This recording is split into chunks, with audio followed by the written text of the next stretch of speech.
everyone, here in the Export Beer Garden Studios for the ACC. This is the Benchwarmer Podcast. Back for another week. A couple of Kiwi basketball fans talking hoops. And the Spurs, they'll get the number one pick.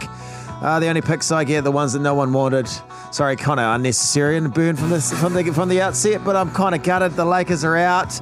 And if Miami had a 3% chance of making the finals, after playing Boston, that's what the experts were saying. Well, the experts would say this person has a 3% chance of not being hungover on a Sunday. It's Joel Harrison. I think I'm an expert as well. I've said it from day one as well. First ever podcast, the Heat, they're going to go all the way, and I'm standing by it. I reckon this is the year of the Heat. And no team has ever come back from 3-0 down. So it'd be surprising if Boston come back. And we're also surprised he's come back. Manaia Stewart, how you doing? Yeah, very well. I've been promised that I'm actually going to get paid for this one. So good. I'm back. Well, if you do, then let us all know how that happens. But it's good to be back. Big podcast. Lots to talk about. Some of it I don't really want to talk about because obviously the Lakers are out. So I'm pretty gutted about that. No more Lebron. LeBen is sad. But before we get into it, Storm, who started off the Benchwarmer podcast with us at the start of the year, then he basically went to another radio station. It was traded for a washing machine, I heard. Is that what happened? Yeah. He's My FM on breakfast, but now he's popped up on another podcast, Straight Dribble. Yeah, we got this audio of Storm. Oh, sorry, that was this. I see what you did there. Snake joke. Yeah, that was nice. So Storm he's popped up with Andrew Mulligan, Timprovised. I mean, mates of ours. So Not mates of mine. Oh, okay, all right. Well, That's probably because I don't know them. But this is what he was saying. Have a listen to Storm. Hey, Storm. G'day, fellas. Thanks for having me. It's nice to finally be a part of a credible basketball podcast. Wow. I heard you left the last basketball podcast. It just didn't have any, it had too much voice. No, it's way too much voice. I actually got put up into free agency and no one else wanted to pick me up. We got offers from ESPN. Nice. But at the end of the day, MediaWorks was where it was. So you got Straight Dribble. Yeah, consider this your 10-day contract. Yeah, so too much me, which is fair enough. I mean, that's the one thing it does have too much of is too much me. But, Storm, he's firing shots, but fair enough. I like that first bit of audio. He's an absolute snake there for going over there and then just airing out all of our dirty laundry as well. We're better off for not having him. It's like he's the Russell Westbrook of the Benchwarmers podcast. We're a better podcast now for not having him. We haven't improved in any way other than getting rid of him. I replay this on your podcast, Yeah, Storm. replay this. But I couldn't really listen to too much. It was all over the shambles of a podcast. But that was probably ours you're listening to be fair. Sorry. But Storm was saying he was flexing. He's like, I picked the Lakers, which he did. He's like, the Lakers are going to go all the way. He's like, he also said that he thought that Kyrie was going to go there, Russell Westbrook was going to leave, which was kind of a good prediction. It almost happened, but I'm glad that the Lakers lost just so Storm didn't have a correct. Yeah, because he was picking that early on in the season when the Lakers had a shocker, and of course they turned things around. So we try and give him a quick call. Let's see if this works. It might not. Get him back on the podcast. Just going through to Storm now, cold call. I'm sure he's probably not doing anything at the moment, right? He'll be on the golf course, if anything. He does like his golf, doesn't he? Yeah. I reckon the worst golf player compared to how much golf he plays.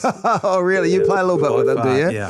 So he actually puts effort in and doesn't really... No, that's his problem. He doesn't put effort in, but by God, does he spend a lot of time out there. He does. Is this a private number situation, though? I'm not a private number person. No, this is an open number. Oh, this is open number. He knows.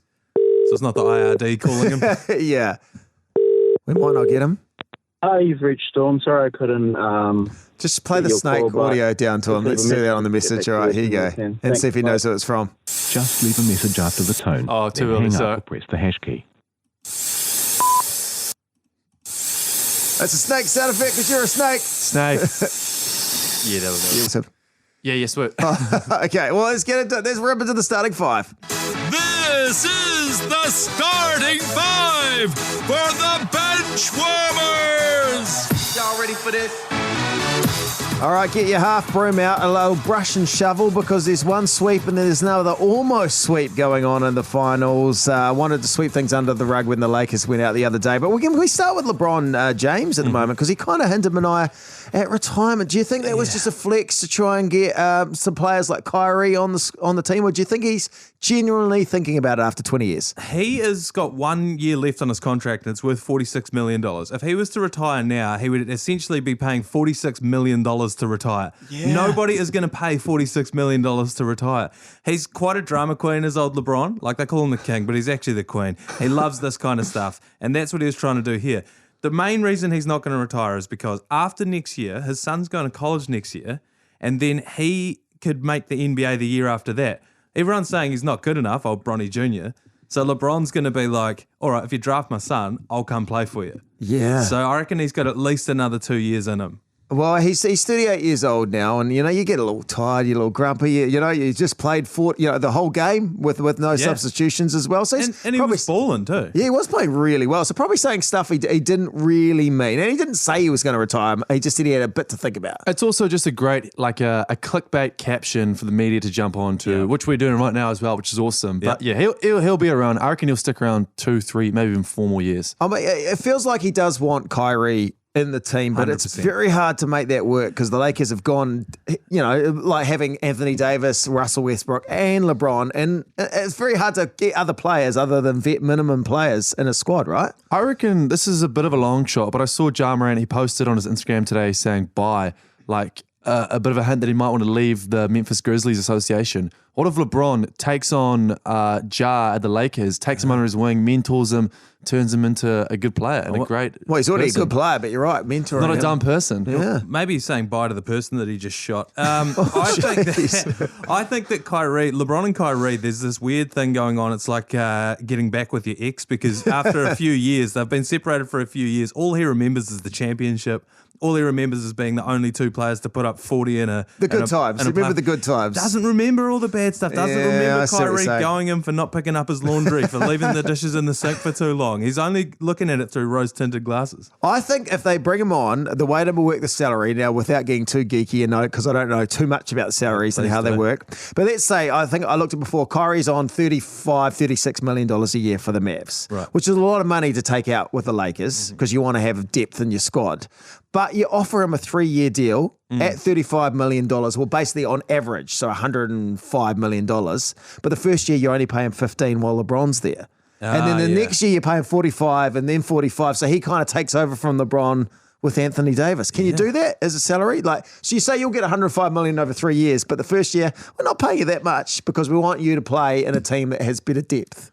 I got no idea what that salary is. Sorry, I've literally got not a clue. I thought that's why we brought you on. You're the cat guy. Yeah, no, that sounds about good. I got no idea. Sorry, but yeah, I feel like will Kyrie want to take a $20 million pay cut? Well, he would, but he's not in the long term. This is what you're trying to get. In the long term, he's getting the same amount of money over 3 years. He's just not at the first year. That's all I'm just trying to say. It also may not be a pay cut because I don't know how many teams are scrambling to sign Kyrie Irving on this massive amount of money. We've just seen him tank how many different teams. Well, that's true. He's just done it with the Celtics. I mean, the Cavs. Don't forget about that. The reason LeBron had to go out and chase all these titles at these different franchises is because Kyrie blew it up after they won. And he's then gone and done it to the Celtics. He's just done it to the Brooklyn. Mavs, yeah. He's just done it to the Mavs. So I don't know that there's going to be this massive market for him. But selfishly, I'd like to see it. Yeah, I feel like it'd be nice to get the old band back together again. Just to get a bit more media attention for the Lakers. The Nuggets, though, they were the better team. They seem to be the top team at the moment, the number 1 seed for a reason.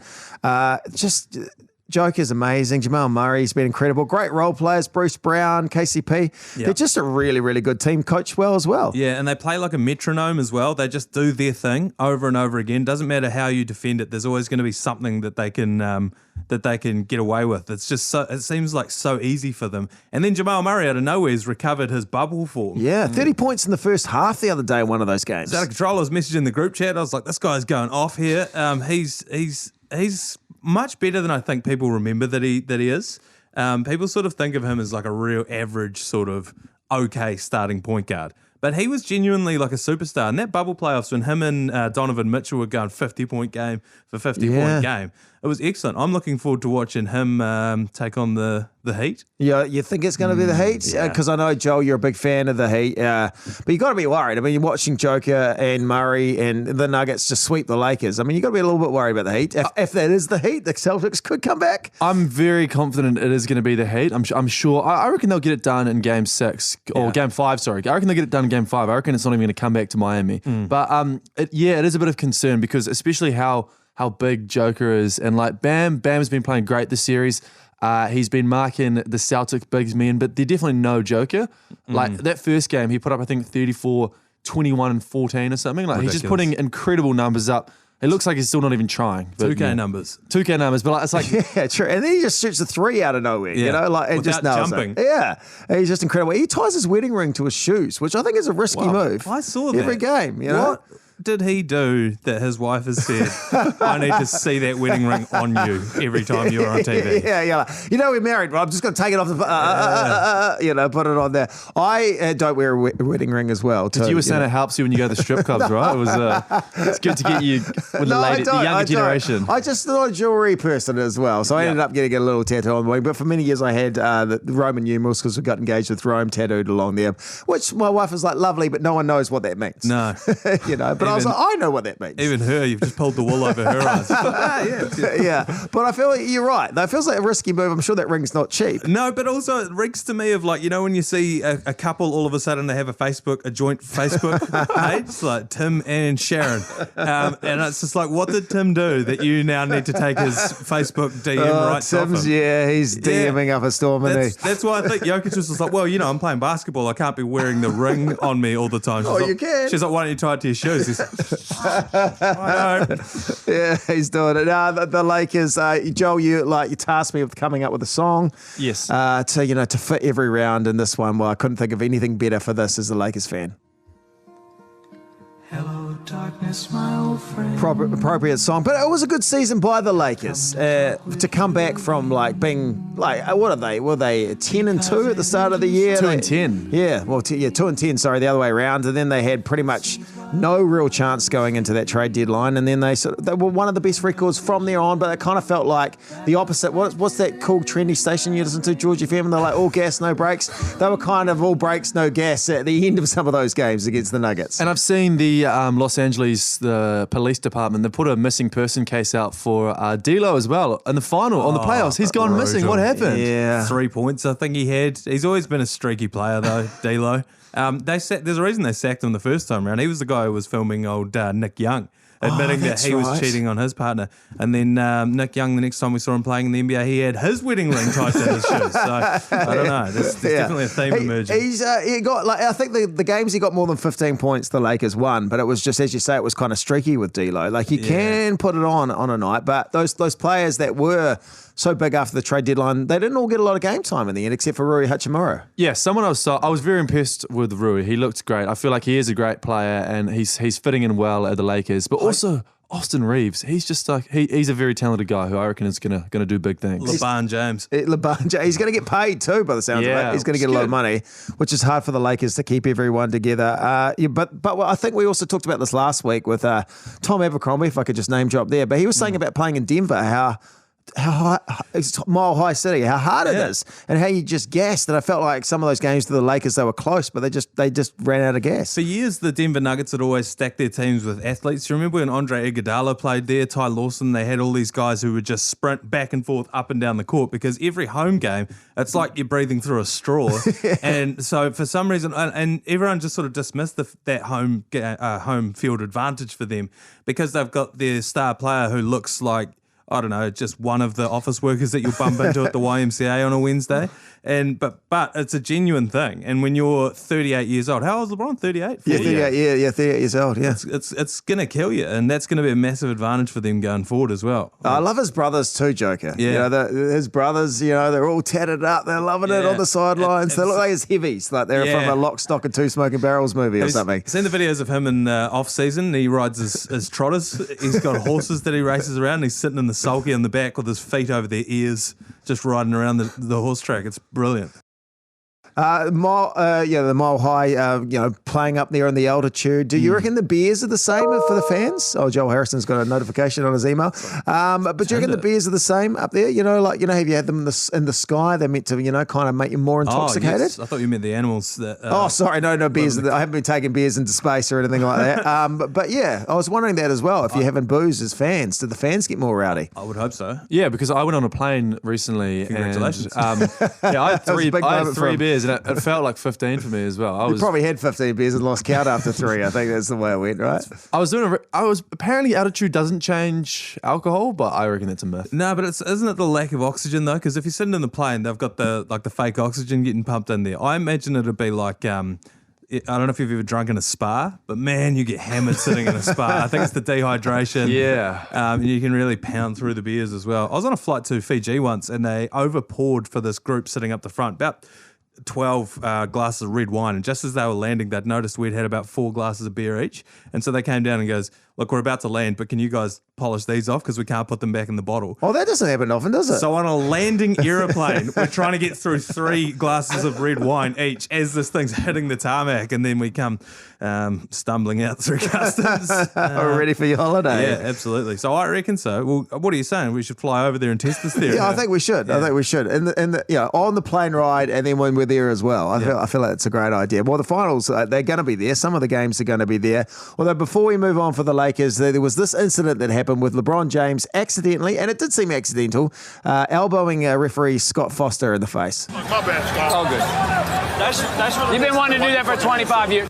You've been wanting to do that for 25 years. Yeah, that was great. I loved watching that. No one saw what had happened, but then all of a sudden they did a close-up of old Scott Foster's face and he's just got blood pouring out of his mouth. Quite a lot, eh? And he lost his whistle as well. There was a foul down the other end and he couldn't blow the whistle for the foul. Because it comes, just smashed his teeth. And you don't see refs getting injured that often, do you? As someone who did a swinging arm in his league game over the weekend too, Joel Harrison. Oh, great swinging arm it was as well. Yeah. Oh, you got a bit of like the opposition not happy. Accidental swinging arm for you, right? You're telling us. But I've done an indoor netball final a couple months ago as well. We were playing Keezy and I, and the ref just wasn't giving us anything. And I might have accidentally run into him as well, bowled him over, phoned the deck. It was accidental. No, a little bit. But like, I can see where LeBron's coming from. Like, he's frustrated. They've lost 3 games in a row.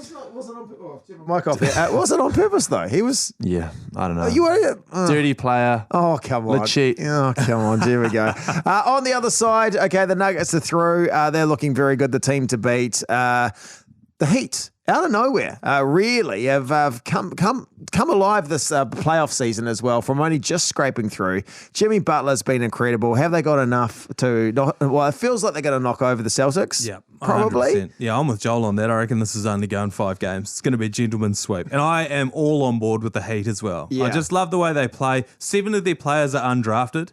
They've lost Tyler Hero, who was their second leading scorer. Oh, no, he was scoring like 22 points a game or something, right, for them? I've every now and then I'll look up my BMI online and then look up the BMIs of NBA players and see who I'm closest to. Yeah. For years it was Raymond Felton, and it's now Kyle Lowry. So, is it? Yeah, I am all in on fat Kyle Lowry, double cheeked up. He's dragging that wagon and he's dragging it all the way into the NBA Finals.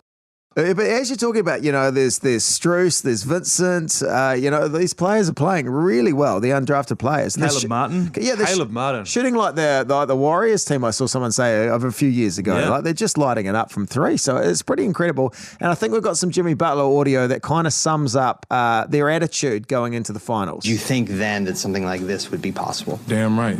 I did. Damn right we did. And the best part about it is we still don't care what none of y'all think.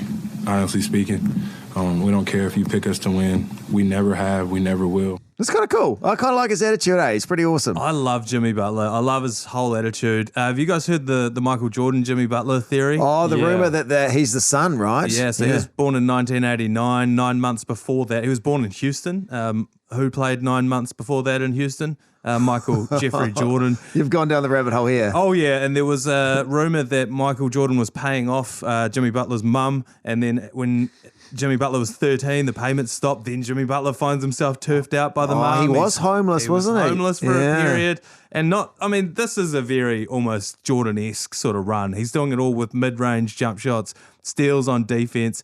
They win ugly.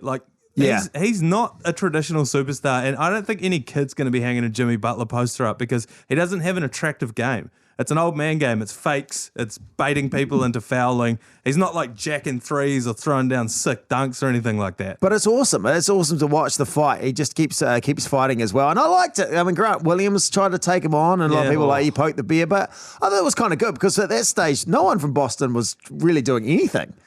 The Boston team just doesn't look good. Like I feel like besides yesterday's game, humbly speaking, Jason Tatum said he was one of the best players in the world, and what looked like it yesterday in Game 4. Right? He was finally woke up in the second half. But it's also like Marcus Smart, Jaylen Brown. These guys are missing threes. They hit every day of the week. Al Horford, Jimmy Butler's taunting him as well, doing a celebration back to him. But yeah, I think the Heat are making them look bad. It's exciting. It'll be an exciting matchup to see if the Heat could take down what's going to be the number one favourite team, the Nuggets. Well, right? if anyone can, it's going to be them, because if you look at the Heat's roster, sorry, not the Heat, the Nuggets roster, it's Jamal Murray and it's Jokic, and then it's just a bunch of guys: Kentavious Caldwell-Pope, Bruce Brown. They're not on paper any better than any of the guys on the other side of the ledger. And of course, we are assuming that the Celtics don't come back. Well, they could. I mean, they could come back. I mean, that would be a surprise, but they could. But the way to beat the Nuggets, it would seem, would be to junk up all the shit that they do, because they run all these cuts and everything flows off Joker. If you can just shut all of that stuff down with janky defensive schemes and shit like that. And that's exactly what the Miami Heat do. Yeah. So, I mean, humbly, I'm one of the worst podcasters in the world. Well, welcome to one of the worst podcasts. That's my prediction. Shout out to Stormy Toe at the Snake. So Joe Mazzulla, who's the Celtics coach, seems to be under a bit of a spotlight at the moment. He's quite rookie, but he was saying during the week, I read this, I don't know if you saw this, he watches the movie The Town. It's a good movie, like Ben Affleck, and set in Boston. If you haven't seen it, it's good. But he watches it 4 times a week, he reckons. How long is that movie? Runtime 2 hours and 4 minutes. So that's a lot of his week. That's 8 hours at least and more watching a movie that you've seen a lot. Coach. A full working day. Yeah, I know. That would be like if we found out Andrew Webster from the One New Zealand Warriors was watching the full director's cut of Lord of the Rings every Sunday.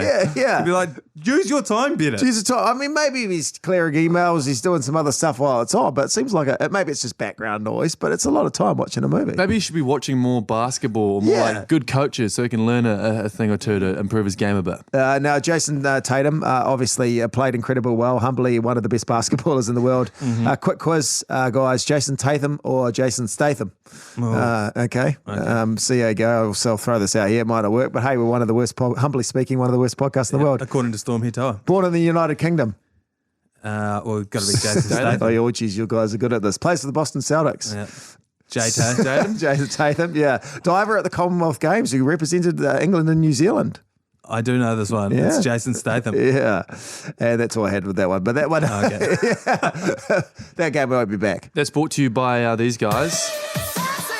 Chase and Status, who also get commonly confused with Jason Statham and Jason Tatum. It's all very confusing there, but the game wasn't very good. Another news from the NBA before we head to the stats. James Harden. A lot of word out there. He might go back to the Rockets. Oh, we're talking about the BMI index and players that I'm most similar to. I have never identified more with an NBA basketball player than with James Harden. I've looked into the numbers before, and maybe if I come back on this podcast, I can do a deep dive into it. But somebody graphed the caliber of strip clubs with how well he performs. Yeah. And he performs markedly better in towns and cities with better strip clubs. Oh, so Houston tremendous. Well, the number one strip club in Houston is called Club Onyx. Oh, yep. Urban strip club mixing the hottest and latest hits, and Onyx beauties shaking and twerking all night long is what their catchphrase is. So I looked at that. I didn't go searching too far more before you start jumping all over me on that one, Joel Harrison. I was going to say, is that where you lost your wedding ring? No, I'm tying it to my shoe. Ja Morant, who, as you said before, put out that sort of kind of cryptic social media post and had people a little bit worried that maybe there was some mental health stuff and if he was not in a very good place. I think they did a welfare check on him and he is okay. Yeah. He was just deciding to get off Instagram for a while because I was a little worried. He kind of said love to his mum, love to his dad, and he kind of just said bye, and everyone was like, what does that mean? So thankfully he's okay, and he's okay. He just wanted to take some time off social media as well.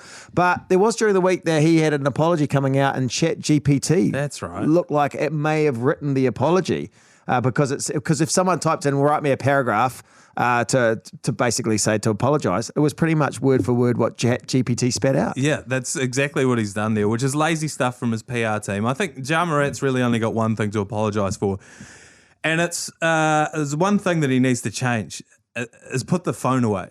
Keep the gun. Keep waving the gun around. If you want to look hard in the club, go for it. Tell your mates, put your phone in this bucket if you're going to be around me. He's got to stop. Put the bloody phones away. And it's weird because you look at it from New Zealand. It's not illegal. It's to wave a gun around. Yeah, well, exactly. In America, I mean, it probably is illegal to wave a gun around in a club, but it's not illegal to own a gun and some of that stuff, which it's hard for us in New Zealand to comprehend. Well, we figured this out at the ACC. When we have our end of year party, everybody's phone, it's a social media blackout. You don't post anything anywhere. I've heard of NRL teams who, when they have their Mad Monday end of year do, they will have a fleet of vans sitting out the front with a printed out, laminated piece of paper with each of the players' faces on it and then their home address, so that when a player comes out of the Mad Monday thing, they get loaded into the van. The driver doesn't even need to talk to the guy in the back and he can drive him straight home. Why can't we have that sort of thing around Ja Morant? It sounds like it needs to do it. That's a great idea. Yeah. I wrote in to ChatGPT. I thought I'd test it. I said, write me a paragraph for doing a terrible basketball podcast. And it said, this is what it came up with. I want to sincerely apologise for the poor quality of my basketball podcast. I understand that it fell short of the standards expected and failed to provide the engaging and insightful comment that you deserved. I take full responsibility for not delivering on the promises I made and not properly preparing or researching the topics discussed. Wow. I will work diligently to rectify my mistakes and provide a more enjoyable basketball podcast going forward. So there you go. It writes it really well, though, doesn't it? Yeah, that felt very hard. I'm going to have to use that one for my next public apology. Let's head to the stat bucker. Now, the Spurs, so we'll go with more apologies. The Spurs have got the number one pick. Had the Hornets landed Wembanyama, their franchise value would increase by $500 million, apparently. Wow, So that's a huge Michael Jordan again, Jimmy Butler's dad, question mark. That's, getting the number two pick is so amazing, but that's how much they would have got more value on the Hornets. And you have to think, the Hornets really needed that. They really need something going their way. Look, they've got LaMelo Ball and stuff, but I feel like they really need something to go their way. It's just been an unlucky team. Well, as we found out when we talked to LeVar Ball, LaMelo's not long for Charlotte, is he? He's going to end up at LA. Clippers. Yeah. He'll be there. He thought they were all going to end up at the Clippers, right? He's going to the Clippers. But so has the Spurs value increased by 500 million? Well, I guess it might have. It was weird. I was watching One News last week and they were explaining who Wemby is. They're this is not only the biggest NBA draft pick of all time, this is the biggest franchise, sporting history, the biggest acquisition of all time. That's of all time. It's a lot of pressure to put on some tall shoulders. Yeah. I saw a video of him getting completely worked up in the paint by some guy in the French league. Kenneth Lofton Jr. gave him that work as well. Oh, was he the one that was playing for the Grizzlies at some stage? Yeah. He's quite a big unit. Looks very solid. Scored 42 points in his debut. Jeez. It's the highest debut since probably LeBron, I don't know. A lot of pressure. Obviously LeBron was the chosen one, had it tattooed on his back and has delivered pretty well, but a lot of pressure. There is. And Wembanyama, when you watch him, he does look like a PlayStation character, that you make on 2K. Kevin Durant used to look like that, but now that this guy's in there. Well, Giannis kind of bulked up too, right, Giannis looked like that too. But with Wemby, he reeks of 3 blown ACLs in the first 5 years of his career and you never see him again. To me, I don't know. He's just built like a toothpick. I've never seen anything like it. I just can't imagine that he's going to be too durable. Imagine if the Spurs didn't select him. Imagine if they went, Well, that's the thing. They were interviewing him, though. You're going to get the first pick. It's it's not a foregone conclusion that they're going to pick this guy. Yeah, pretty much. But at the same time, it might, What if he's on Instagram Live waving guns around at a strip club? Well, yeah, you're right. Those are the issues. Portland might trade the number 3. So they got the number 3 pick, and there's word that they might get rid of it to try and get Dame Lillard some help. Yeah, I was really hoping when I saw that the Portland were in the top 3, top 4. I was really hoping that they were going to get number 1 because that would be exciting. Yeah, Wemby playing with Lillard, who just needs a bit of help. I thought it would have been great for Portland, but it looks like they're going to, I don't know, maybe pass up on Scoot Henderson, who's predicted at number 3. And Ben Simmons, there was a rumor that he may end up with the Spurs as well this week, which would be interesting. But maybe he was putting that rumor out himself. Yeah, I can't see it. What happened to Ben Simmons? I know. He was, again, a lot of pressure on young shoulders, but he was one of the players that were going to be the superstar of the league. He was balling out. Then he chickened out of that shot in the playoffs against the Hawks. Next thing you see him at Wimbledon, sideline, openly tongue-kissing some... Maya Jama. Yeah. Shout out to Maya Jama. And then all of a sudden he's trashed. It's like the Monstars took his talent. The best thing was when Philly were losing Game 7, he put a photo of him watching a game in his lounge, a real subtle dig, which is it's good to see a bit of Philly hate coming in, even from Ben Simmons. Some other stats just to quickly whip through. The Nuggets have never swept a team at the playoffs until now. Of course, they've never made the finals, so they're in there now. With Carmelo Anthony retiring, LeBron's the only player left from the 2003 NBA draft class. Wow, which is pretty impressive. I mean, Melo, amazing career, 19 seasons in the NBA, but the only top 10 scorer in the NBA to not have a ring or an MVP overall award, which is, He was one of my favourite players. He was awesome, Melo. Now he's not even the biggest Mellow as well. He's kind of. Oh, no, yeah. He's probably not even going to go down as a Mellow. I feel like. Caramello, marshmallows. Yeah. The Mellow. And then he's out. Now, Joel, you got some Heat stats coming through hot? Yeah, I've been wanting to do this just to show how good Heat are at developing players. I want to put it out to you guys. Who do you reckon the highest drafted player in the Heat roster is? I would have to guess. Jimmy Butler was he hot? Jimmy Butler, 30th overall in 2021. Yeah, 2011. Yeah, it was quite, but compared to the other players. Maybe Kevin Love. Yeah, I'd say Kevin Love. Kevin Love, he was 5th in the 2008 draft. I'll go through some of the other players. You got Hayward Highsmith, undrafted. Who? Duncan Robinson, undrafted. Gabe Vincent, undrafted. Bam Adebayo, 14th in 2017. Caleb Martin, undrafted. Max Strus, undrafted. Kyle Lowry, 24th, Jimmy Butler, 30th, and then coming in the 4th pick overall in the 2013 draft, he went ahead of Steven Adams, Giannis. It's Cody Zeller. Oh, wow.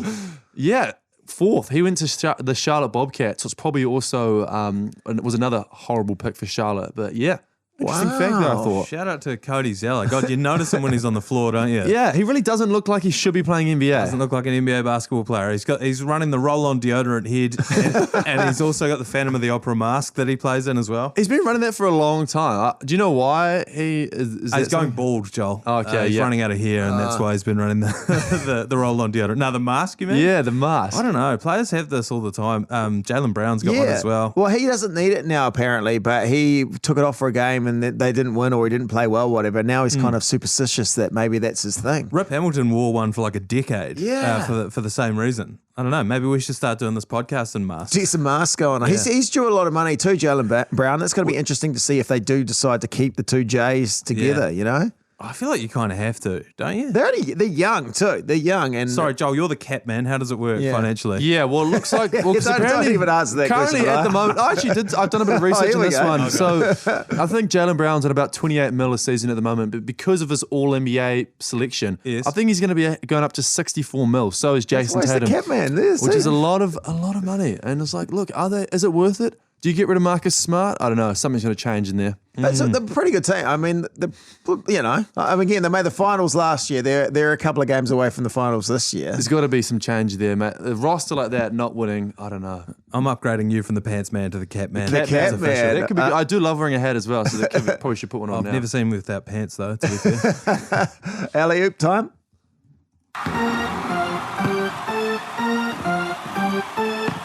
It's the big alley. Ooh, it's not the one in.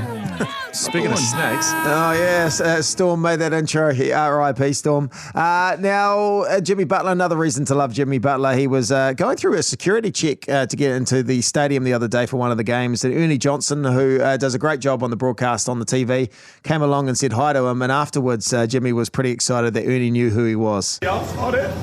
He know who I am. I spoke to a legend today. He knows who I am. So it's pretty cool. Pretty excited. Do you, Ben Boyce, think that you could beat Ernie Johnson in a game of one-on-one?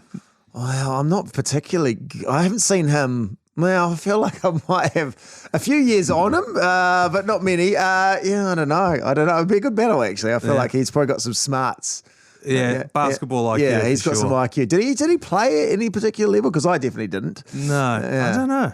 After watching you spinning post move crossover Ben Boyce in front of LeVar Ball, Manaia, I think you could. I don't know about you. Yeah, no. You could, Manaia. I probably couldn't either. I tried to take a charge, to be honest, and it went badly for me. Hey, better men than you have tried, Ben. Chuck has jokes. Speaking of great broadcasters as well. Experience in the playoffs has always been the most difficult. So regardless, whether we're at home or on the road, it's going to be a battle. They're a really good team. They're a well-coached team. They got stars. They're not going to lay down. So, we got to come in and handle business on Tuesday. Yeah, clearly you didn't watch the game tonight.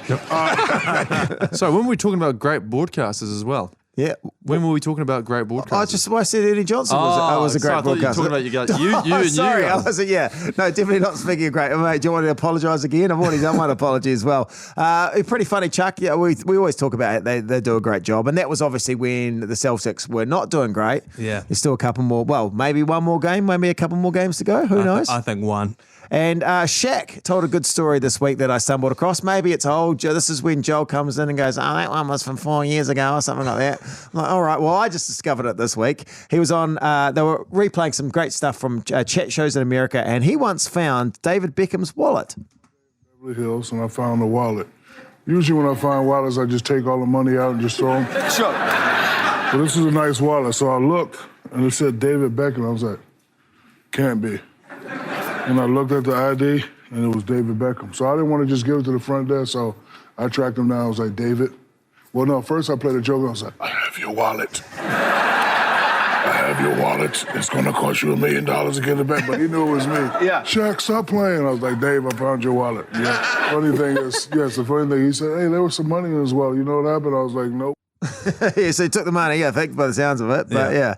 But lovely, that's celebrity. That's mixing in the celebrity circles. You got David Beckham's, not only finding his wallet, but you got the number to call him on. I was just going to say that. How the hell did Shaq track down David Beckham? I reckon Shaq had nothing to do with that. You reckon? I reckon he's got a whole team that did that. Also, why not just fleece the money out of there and just be like, well, when I found it, there was nothing in there. There was nothing in the wallet. I'm sorry. Somebody took all your money. That would happen all the time, right? That would happen with people that would find wallets as well. If I found a wallet, I'd probably take the cash, if I'm being honest with you. All right, okay, well, be honest with me now. Nikola Jokic's wedding ring, you found that. It's fallen off his shoe. Cash converters. Cash converters only hung it.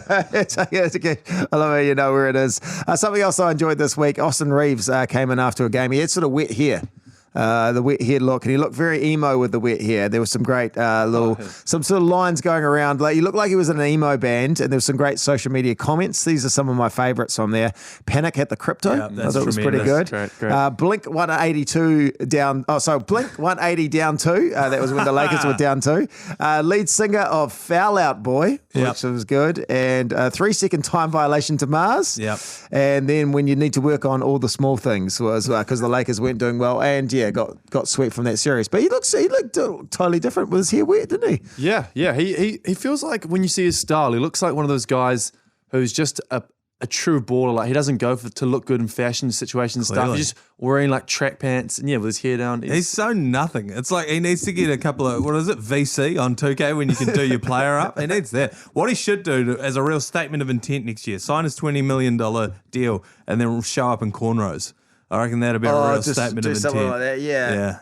I think a very funny thing yesterday from the Heat Celtics game was when Stan Van Gundy, was it Stan Van Gundy? Yeah, there's two of them. There's two brothers or something, right? Van Gundy and Tyler Hero was sitting on the court side with his bucket hat. He looked like sort of when you try to look young with your bucket hat on. I tried to. They get to an age, you do. I was talking about this the other day. Like, I used to be able to, I felt like I could rock a bucket hat. Now I put it on, I look like I'm selling party pills to teenagers at R&B or something. You I'm had like, your Nike fanny pack ripped over your collarbone. But I'm like, who's this guy? Who's this weird guy? I put it on with the daughter, and she's like, maybe not. And Van Gundy's like, the Heat really need Hero back, not for his ability, but it's because he's got the worst fashion sense. And it flashed to him when wearing his bucket hat. I was like, he's just been violated there on the sideline. Did you see Oladipo as well? Speaking of fashion sense, he was almost wearing like a shower cap during the week. I forgot he even exists. Yeah, I know. He's another one from the Heat. On their team. That could be there. The Heat roster could be a lot better heading into the finals. All right, so that's quickly before we get to the TAB bet.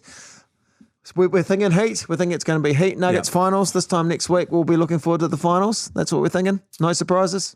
It's got to be the Heat. It's going to go chalk. It's got to be the Heat, and I think it's going to happen in the next one as well. I think they're watching. They've got their eyes on the prize. They think they're going to win the comp. If they're going to do that, they need to not let the Denver Nuggets get a whole week's worth of rest before they meet them. Well, that's right. They've got a bit of time. I think this final doesn't start till another Friday week or something like that. So they've got plenty of time to rest. Get them out of there. Yeah, it's also funny because I think the Heat are going to win as well. In 5, I think they're going to go through, and it's going to be tough. It's going to be tough against the Nuggets. Well, let's try and predict something from the finals. Let's go to TAB bet. So we actually made some money. We actually made some money with Denver Nuggets. I think at the first, maybe second time we've won some money for one of our bets on the podcast. We made $375 or something, the Nuggets, because we put money on them not, a few weeks before they won the Western Conference. So that's good. That was a win for us. But I thought, why don't we go on NBA Finals, the Finals MVP? Why don't we put some money on that? So you've got, if we think it's going to be Miami taking on the Nuggets, we've got Jimmy Butler's paying $3.75. That was the last time I looked. Joker's only paying $1.57, which obviously, and Murray's paying $7.50. So do we think, if you think the Heat's going to win, do we back Jimmy Buckets? I reckon we do it. How much is Caleb Martin paying? Can you see that? To be MVP. $1.50 is just such short odds. There's just no point in getting on that. So this year, should we go Jimmy Butler, so put $100 on him, which we can from the TAB at $3.75 again. So we get $375. Yeah, it's already been locked in as well. So perfect. I'm glad we decided on that then. Producer Adam, he already chucked it in. So, it's a done deal. Is that like one of those things that was sent out during the week where they're like, this is the NBA script for the finals? Did you see that? It was floating around social media. And they were like, the Lakers are going to... It was basically saying there was a script and they sent it out like a secret press release saying that the Lakers were going to go through against the Celtics. LeBron was going to score this many points. And it was like, well, that was clearly not true because that hasn't happened. No. It's also quite funny because... you were doing a read of an ad-lib thing before for your own radio station thingy. Yeah. And they had predicted, they sent out... the client they were doing it for, Would you say it's a TAV? But they came out and said like Heat versus the Nuggets, and this hasn't even been decided yet. I know, but I'm sure that won't play until we know for sure. So there's time to change it. I can say Celtics. Yeah, look, Celtics versus the Nuggets. Big gambling. I can also see you wearing your Miami Heat hat. You got out of the attic last night. What do you know? You've been sent the script. No, I got mocked the other day. Now, Heat have always been one of my top 3 teams. I've stuck with them since LeBron as well. Cavs, Lakers, second and third, is it? Pretty much. I do like the Bucks as well. But then I bought my T-shirt into the Heat and someone was like, bandwagon, jump on the bandwagon. They're the ones I'll be backing from now on. Sure. You know? I've never heard you talk about them before. Here we go. All right, I'm going to go back to that apology. I'll practice that again. Thanks so much for joining us. Thanks, Manaia, for hanging out. Always fun, buddy. Thanks, Joel, for being here and looking into the cap. It's so good to have you across all the financial stuff. I'll be back next week with some proper details on the cap. It'll be good to... All right. Who's got the most salary cap? That's what I want you to find out for next season. We'll catch you next week. Snake.